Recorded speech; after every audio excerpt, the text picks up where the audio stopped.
सबगोटे गोर लागै छी। हम गीता मलिक। हम एकटा मूड़न के पसाहिन गीत लऽ कऽ एलहुँ हैं, तखन सुनू। अरे रामा ठुमुक ठुमुक बबुआ आबे किरुने जुने बाजे पैजनियाना कि अरे रामा ठुमुक ठुमुक बबुआ आबे किरुने जुने बाजे पैजनिया ना दादी तेल लगावे ललन के चाची केस सम्हारे ना अरे रामा पीसी सोहागिन करती पसाहिन रुन जुन बाजे पैजनियाना अरे रामा ठुमुक ठुमुक बबुआ आबे किरुन जुन बाजे पैजनियाना अम्मा अपटन लगावे ललन के दीदी कजरा लगावे ना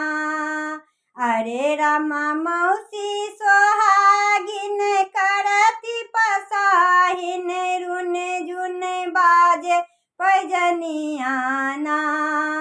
अरे रामा ठुमुक ठुमुक बबुआ आबे किरुन जुन बाजे पैजनियाना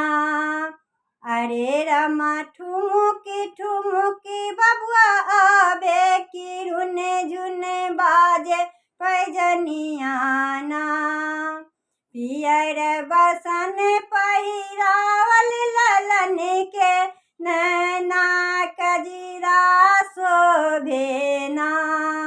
अरे रामा मौसी सोहागिन करती पसाहिन रुन जुन बाजे पैजनियाना अरे रामा ठुमुक ठुमुक बबुआ आबे किरुन जुन बाजे पैजनियाना कि अरे रामा ठुमुक ठुमुक बाबू आबे किरुन जुन बाजे पैजनियाना